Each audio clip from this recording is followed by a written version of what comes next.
name is Kathryn Mayo. I'm a professor of photography at Cosumnes River College here in Sacramento, California. And I've always had a love of the arts and photography especially, and a love of historic processes.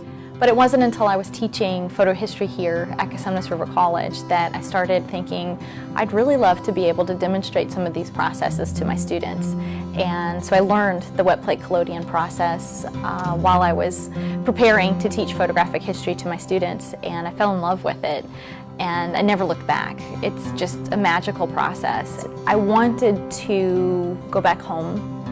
And I'm from Alabama, I'm from Selma, Alabama, and it wasn't until I'd been here a few years that I realized that the students that I had when I brought up Selma, the first thing they thought of was Selma, California, and not Selma, Alabama, and the connection that Selma had to the civil rights movement.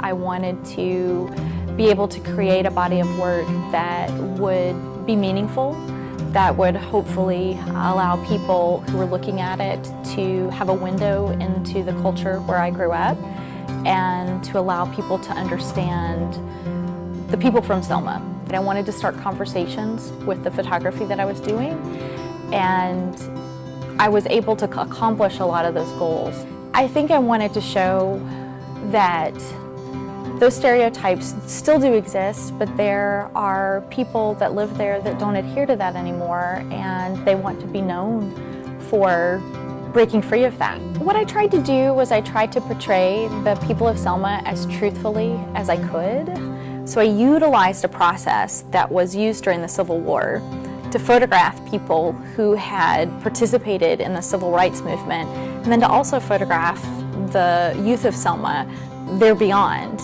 So I realized something that was happening, which was really interesting.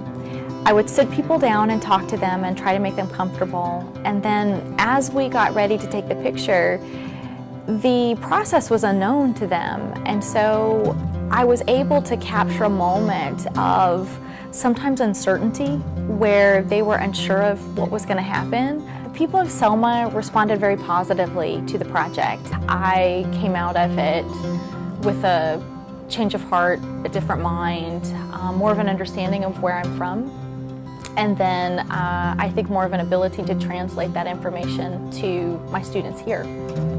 When I photographed each person in Selma, I also recorded their stories. So I collected audio recordings, and I would take their photograph and then afterwards sit down with them and talk to them. I would ask them about where they grew up and what that childhood was like and what their experiences were like in Selma.